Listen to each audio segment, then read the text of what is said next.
Good morning, boys and girls. So today we're going to start chapter 2 of the Lemonade Wars. Now, one thing is a little different today.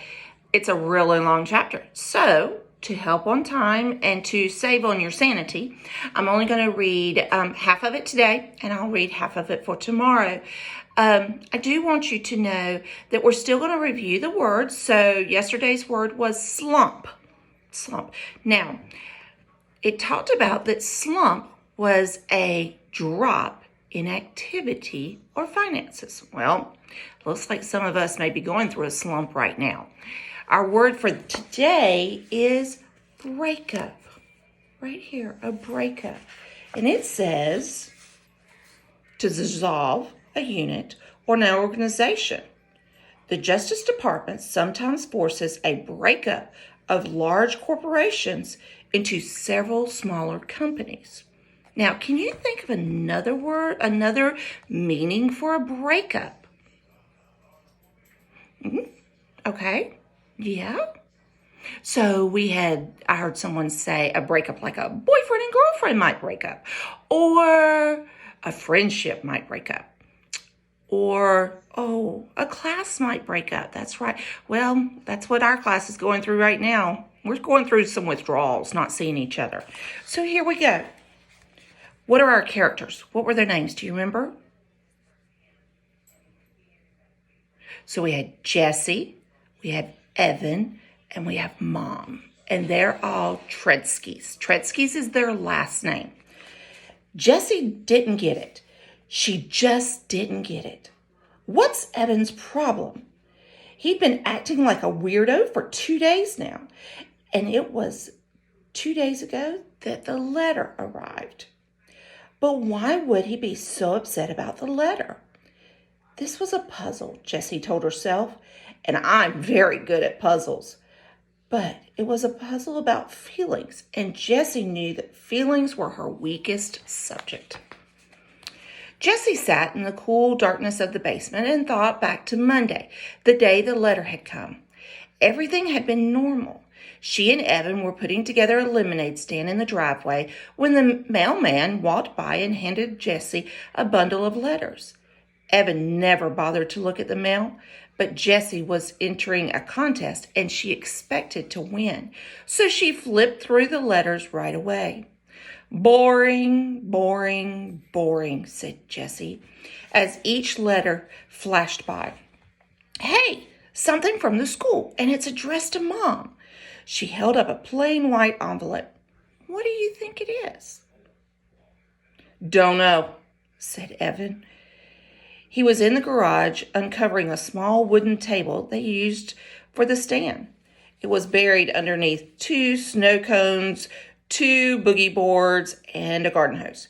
Jessie watched while Evan gave a mighty pull and lifted the table over his head. Wow, he was getting so big, thought Jessie, remembering that Mom had said Evan was going through a growth spurt. Sometimes Jessie felt like Evan was growing twice as fast as she was, growing up and growing away. It looked important, said Jessie. It looked like a bad news, is what she thought in her head. Was there a problem? A complaint? A mix-up? All the nerves she had been feeling about skipping the 4th grade suddenly blurped up inside of her. So, okay, we know now that Jessie is in 3rd grade and she's skipping the 4th grade. Or skipping to the 4th grade. So she's in 2nd grade and she's skipping 3rd grade going to the 4th grade. Sometimes we need to go back and reread. This table's really dirty, said Evan. Do you think we can just cover it up with lots of cups and pitchers and no one will notice? Jessie looked at the table with streaks of black. No. Evan groaned. I'll clean it, said Jessie. Evan had only agreed to have the lemonade stand because it was one of her favorite things to do. The least she could do for him was clean the gunk off of the table. Maybe, holding the envelope again, she said, they're postponing school. Maybe their first day isn't going to be next Tuesday. What you think? That got Evan's attention. "Let's ask Mom to open it," he said. Up in the humming cool of her office, Mrs. Tretzky read the letter through once and a second time. "Well," she said, "this is a curveball." She looked right at Evan. Jessie thought her face looked weird. "Evan, you and Jessie are going to be in the same class next year. You will both have Miss Overton." Jessie felt relief flood her entire body. The same class? If she could have had one wish for one thing in the world, it would be that she would have wished for. She would be with Evan, and Evan would make everything so much easier. He would introduce her to all those fourth graders. He would show them all that she was okay, not some puny second grader who really didn't belong. But Evan didn't look happy. He looked angry. "Why? Why?" he said in a shouting voice. Miss Tretzky scanned the letter. "Well, the classes are too small to start with, and now some of the fourth graders they thought would be attending are switching and moving to private schools. So they need to combine two small classes and make one bigger one." "That is so unfair," said Evan. "I wanted Miss Scobie, and I don't want..." He looked at Jessie. "That is so unfair." Jessie was surprised. This was great news. Why didn't Evan see that? They always had fun together at home, and now they could have fun at school too. "It'll be fun," she said to Evan. "It will not be fun," said Evan. "School isn't fun." And then he stomped downstairs and locked himself in his room for the rest of the evening. They never finished the lemonade stand. And here it is 2 days later, and Evan is still all locked up. Even though he wasn't in his room, he wouldn't talk to her. He wouldn't play with her. So Jessie went to her room and did what she always did when she was upset or sad. She started reading Charlotte's Web. She had read the book about 100 times. She was at the happy part. Wilbur was just named some pig and was getting all kinds of attention from the Zuckermans and the whole town. But Jessie couldn't settle into the book. The happy feeling, the one that usually came when Charlotte said, "I dare say my trick worked and that Wilbur's life will be saved." So that's an excerpt from the book, Charlotte's Web. Instead, she kept noticing an unhappy feeling, a tap, tap, tap on her shoulder. And it wasn't an unhappy feeling that came across knowing that Charlotte was going to die on page 171. It was Evan. She couldn't stop thinking about what he had said. Jessie could only remember one time that Evan said, "I hate you," to her. Grandmother had been over, and Evan needed help with his math homework. He had that frustrated look on his face, and he said that he sometimes got with math or spelling wrong words. He just had that look. Mom called it his "he's gonna blow it" look. But Grandmama couldn't help him because it was all Greek to her.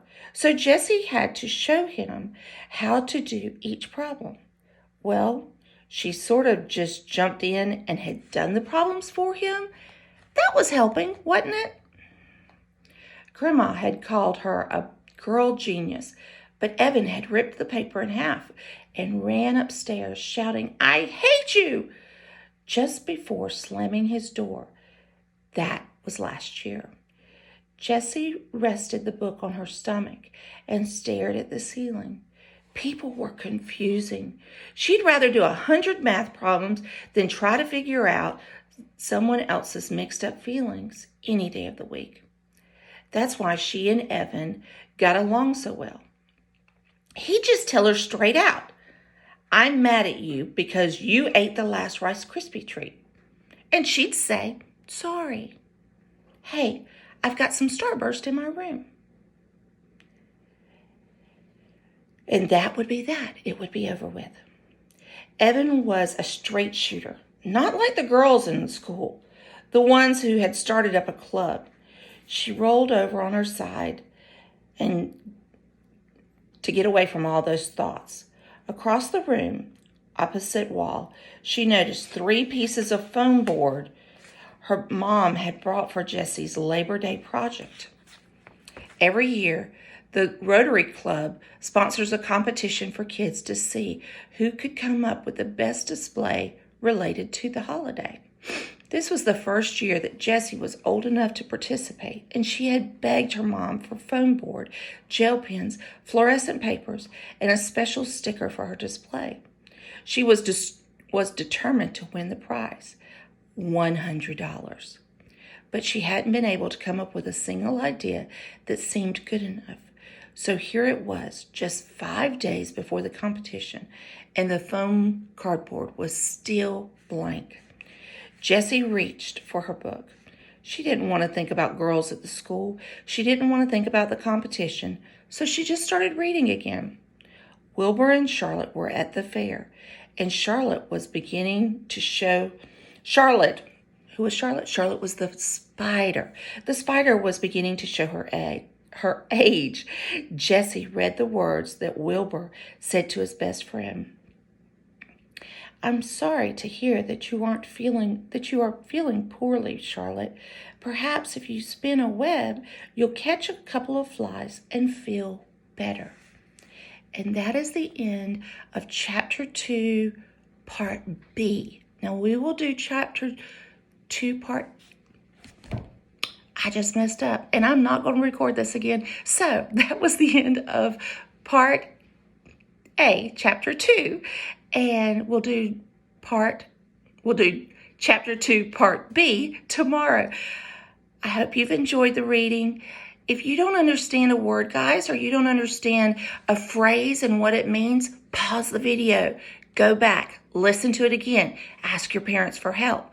It is okay. So we found out today that Jessie and Evan are going to be in the same class, and they've received news by the letter. And we also found out that Jessie has a hard time. No, Evan has a hard time with math and reading in school. But Jessie is a very smart girl, and she likes to show others how smart she is. I hope you've had a great day. I hope to see you again tomorrow. Bye.